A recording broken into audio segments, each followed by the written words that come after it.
All right, good afternoon. Happy Friday. Uh, Thank you for tuning in. My name is Constance Kennedy. I am a retirement education consultant with Empower Retirement. I'm very excited to speak with you this afternoon and welcome you to taking charge of your money with a budget. The goal of today's agenda, first we'll be discussing the benefits of having a budget. Then we'll talk about how to create a budget for those of you who have never created a budget before. And then I will talk about the importance of having an emergency fund and provide some tips on how to start that emergency fund. Unfortunately, you all will not be able to ask any questions or share any concerns with me as I present the information. So if you have any follow-up questions or concerns, please feel free to contact us directly at Empower Retirement. That number is 866 247 0970. Again, the number is 866 247 0970. And I will provide that number again at the end of the presentation. All right, so let's go ahead and get started and talk about the benefits of having a budget. So a budget just basically helps you find a balance between your needs, your wants, and your savings goals. A lot of financial experts strongly encourage you to utilize the 50-30-20 rule. Sometimes it's referred to as the 50-20-30 rule, but needless to say, what this rule means is 50% of your income should go towards your needs. So these are your necessities, the expenses such as your housing, food, transportation, utilities, things of that nature. 30% of your income should go towards your wants. So this is the fun stuff, discretionary spending on entertainment and hobbies, for example. And then lastly, 20% of your income should go towards your savings. So includes paying down debt as well as building an emergency fund and of course saving for retirement. So don't forget about the 50-30-20 rule. Again, 50% should go towards your needs, 30% towards your wants, and then lastly 20% towards your savings. Now, in addition to the 50-30-20 rule, additional benefits of having a budget, basically you know where your money is going. When you create that budget, it's an eye-opening experience to realize, oh gosh, I'm spending this amount of money, whether it's towards eating out or entertainment or shopping. I have problems in all three of those areas. But a budget simply helps you prioritize your spending as well as reduce debt, prepare for those unexpected expenses, as well as meet your savings goals. So let's dive in a little bit deeper in terms of the benefit of having a budget, and I will also go over some strategies on how to create a budget. So think about what is competing for your money. For example, when you receive your paycheck, some things that may be competing for that paycheck will include maybe mortgage, rent, vacation, your cell phone bill. You may be paying for your kids' college education, car note, car insurance, homeowners insurance, renters insurance. I just learned, those of you who have kids, it's pretty expensive for the kids to be in extracurricular activities. So you may have money going towards your kids' extracurricular activities, participating in sports, for example. The list goes on and on. So by creating a budget, you simply just track every single expense. And it can provide a clearer picture, again, of where your money is going. So again, you track every single expense, and you can do it for over the course of a month, 2 months. I personally created a budget over the course of 3 months. So I did it for a full quarter because I wanted to see if there were any variations in my spending habits. But like I said, it does provide you with a clear picture of where your money is going. That's when I personally realized, hey, I'm spending a minimum of $250 a month at Starbucks. I have a serious caffeine addiction. So Once you create that budget, again, you will see where your money is going. But the foundation of every budget is, it doesn't have to be complicated. The foundation just includes these three items: your income, your expenses, and then finally your goals. So I will go over each one of these in more detail, beginning with your income. So your income is simple. This is just basically means your net pay, so your paycheck after you've taken care of your taxes, your insurance, and of course your retirement contributions. Now, other sources of income could include a second job. You may be receiving alimony payments.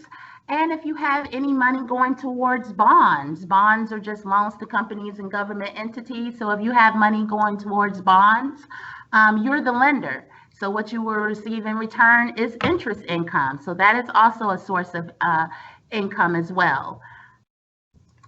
Moving on, the second foundation is your expenses. So your expenses are broken down by your fixed expenses as well as your variable expenses. So beginning with your fixed expenses, this means this amount will remain the same each month. So your fixed expenses include your mortgage or your rent, as well as your insurance, your car note, and if you have any student loans. All of that falls under your fixed expenses. Just remember, fixed expenses, this amount does not change from month to month. Like your variable expenses, the cost will change from month to month. But some examples of your variable expenses will include groceries, gas, as well as your utilities. And the fun expenses, the nice to have expenses. So this is actually, you will be able to control these expenses and cost. So some examples of your nice to have expenses are your clothing, so shopping, entertainment, as well as gifts. But I don't want you to forget about your annual expenses or your non-monthly recurring expenses. Don't forget about your property tax, your car maintenance, like your oil change or getting your tires rotated, for example. School fees, you might be paying for your kids' tuition quarterly or one time per year or semi-annually. So don't forget about your annual expenses as well as your non-monthly expenses. So basically, you will take your fixed expenses, your variable expenses, your nice to have expenses, and again, don't forget about your annual and recurring expenses, and that's how you will create a budget. You will write down or jot down every single expense. Again, you can choose the time frame. You can, like I said, I did it for 3 months, but you don't have to do it as long as 3 months. You can do it for a month or 2 months, so on and so forth. Now, there are various ways of how you can track your expenses. Great tools available to you. For example, the online budgeting tool. If you have your banking app, for example, a lot of banking apps already include an online budgeting tool. You may have noticed on your banking app, the bank has already started itemizing which expenses are fixed and which are variable, for example. Now, I personally did it the old-fashioned way. I wrote down every single expense, which I warn you right now was very tedious. But every single expense, I'm talking even down to when I go to the vending machine and get something to drink, I wrote every single expense. So if you want to do it the old-fashioned way, like how I did, take advantage of the budgeting worksheet. Also, there's an app for everything. So if you want to download a budgeting app, I know Mint, M as in Mary, I as in Ice, N as in Nancy, T as in Tom. The Mint budgeting app is free, and that's another way that you can track your expenses. For my Excel users, another way is to create a spreadsheet and track your expenses that way. Specialty software includes Quicken, for example. And if you have an accountant, you can utilize your accountant and track your expenses that way. But again, make sure you track every single expense. You can choose the time frame. Like I said, I did it for 3 months to see if there were any variations in my spending. If you want to do it the old-fashioned way, like how I did, feel free to go to the Empower Retirement website. That website address is atriumhealth.org/retirement. And you can download and print some budgeting worksheets from the website as well if you want to do it the old-fashioned way and jot down every single expense.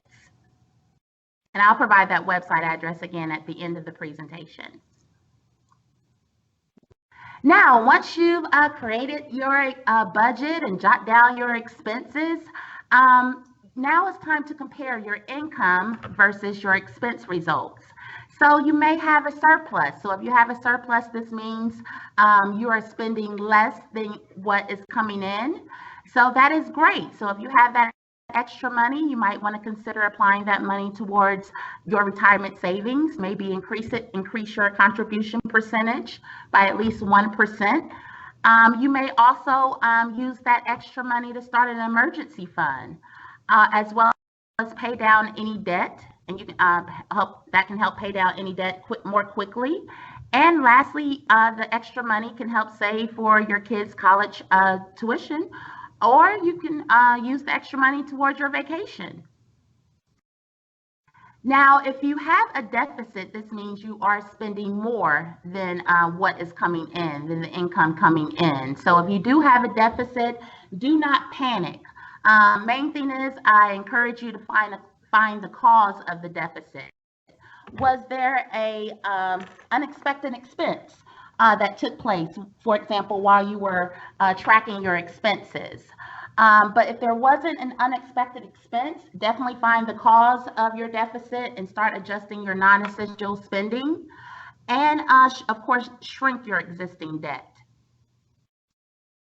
Now, whether or not you have a surplus or a deficit, these are some creative ways to help you save as well.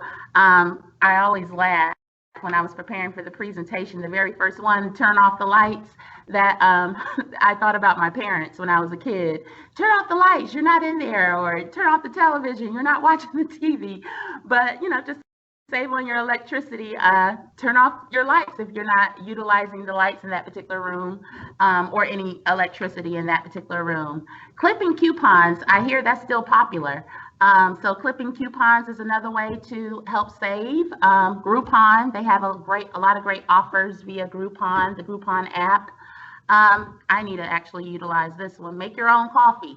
I did this morning because I didn't have time to stop at Starbucks, but make your own coffee instead of going to Starbucks or Dunkin' Donuts, especially for me, since I spend a minimum of $250 a month for my caffeine fix.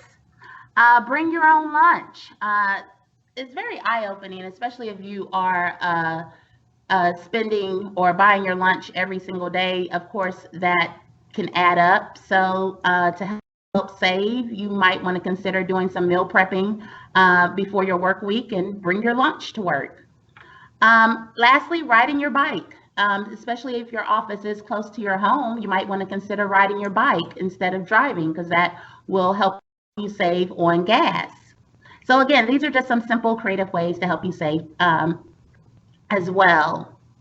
Now, I personally do this particular challenge. It's called the 52-week savings challenge. I've been doing this for the past, 5 or 6 years.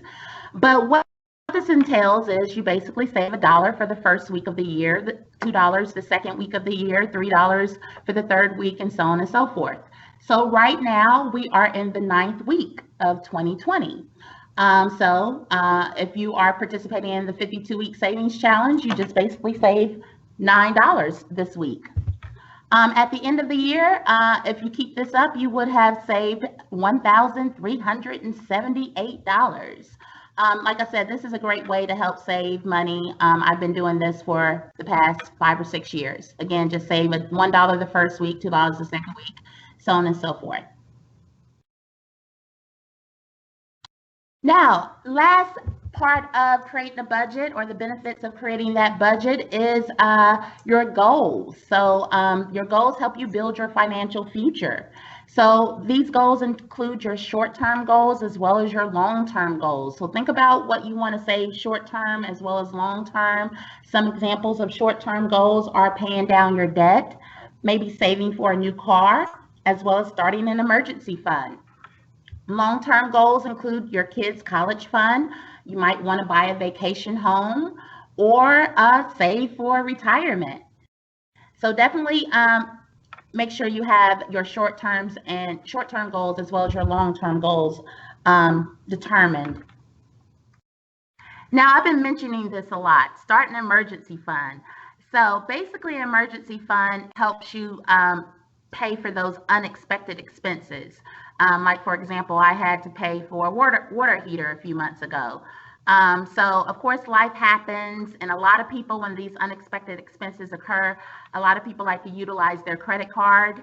But if you have an emergency fund set up, you can take that money from your emergency fund versus your credit card, because, of course, when you're taking care of an unexpected expense or utilizing your credit card in general, you got to pay interest. So, for example, let's say if your car broke down and you have to get it repaired, and the cost for that repair is $1,200. If you paid the cost of the car repair with your credit card, that credit card, for example, may have an 18% interest rate. So over the course of 5 years, you will have to pay a little over $1,800, $1,823 to be exact. So because of that 18% interest rate, you have an added cost of $628. So again, using your emergency fund instead of your credit card can help you buffer between you and the increased debt. So basically, to start that emergency fund, what I personally did, I just had, I think I was 23, 24 years old. I just started out with $25 coming out of my paycheck and going into my savings account. The emergency fund, again, can be set up via a savings account or a checking account, some type of deposit account. Make sure it is a liquid account so you can have access to the money if you need it. But again, I started at about $25 per pay period, goes right into my savings account. Since then, I've upped it, of course, because again, I started at 23, 24 years old. But start wherever you feel comfortable. Again, utilize have that money going into a savings account, and you can do it like me, have it automatically drafted out of your paycheck and go directly into that savings account. But the main thing here is this last sentence here at the bottom. Make sure you have enough in that savings account to cover at least 3 to 6 months of your expenses. So again, once you create that budget, you know where your money is going, you know what your expenses are. So to help build your emergency fund, make sure you have at least 3 to 6 months to cover your expenses from your budget. And that is how you start your emergency fund. Now, next steps, make sure you log on to your retirement account. The website address through Empower Retirement, again, is atriumhealth.org/retirement. The website provides you with your estimated monthly retirement income goal. So make sure you are on track and you have satisfied that goal. If you do have an income gap, the income gap represents the amount you short of reaching that goal, your estimated monthly retirement income goal. So if you do have an income gap, 2 ways to help close that income gap. Make sure you keep increasing your contribution percentage. A good strategy is to just increase it by at least 1% every year, because you don't feel a big deduction coming out of your paycheck if you just up it by 1% every year. And if you also have that income gap, another way to help close it is to work longer. I know that's not very popular, but working a couple of more years can drastically help your overall retirement account balance. But definitely log on to your retirement account to see where you stand in terms of your estimated monthly retirement income goal. I went too fast, but again, that website address is here at the top, atriumhealth.org/retirement. Like I mentioned at the beginning of the presentation, unfortunately, you were unable to ask any questions to me. So if you have any follow-up questions in regards to the presentation or creating a budget or strategies surrounding how to create a budget, feel free to give us a call directly to Empower Retirement. That number is 866-247-0970. So when you call Empower Retirement, you're calling one of 3 places. You're either calling Kansas City, Denver, or Boston. So you're not calling overseas, but the representatives will be more than happy to go over any budgeting strategies with you, of course, free of charge. Here are the hours of operation, Monday through Friday, 8 a.m. to 10 p.m. Eastern Standard Time, Saturday, 9 a.m. to 5:30 p.m. Eastern Standard Time. Now, if you're like me, I personally don't like any automated system with any 1-800 number. So if you want to bypass the automated system, here's a shortcut. When you give Empower Retirement a call, it's going to say, welcome to Empower Retirement. Please enter in your social security number. It might say, welcome to Atrium Health Retirement Savings Plan, because this is a direct number for Atrium Health teammates. But once it says enter in your social security number, just ignore that and press £0. And then it's going to say, I see you want to speak to a representative. Please enter in your social security number. Ignore that again and press £0. So essentially you're pressing £0 twice, and that will help you bypass the automated system and get you directly to a live person. So again, this is a website address, and this is our contact number. And here is the code. So make sure you input this code in. The code is N as in Nancy, Y as in yellow, ampersand. I always mess up on that. It's the fancy and symbol, but ampersand, N as in Nancy, P as in Paul, and the number 2. So I'll repeat that again. The code is N as in Nancy, Y as in yellow, ampersand, N as in Nancy, P as in Paul, and the number 2.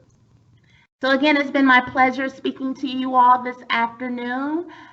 Enjoy the rest of your day and have a wonderful weekend, and good luck on your retirement journey.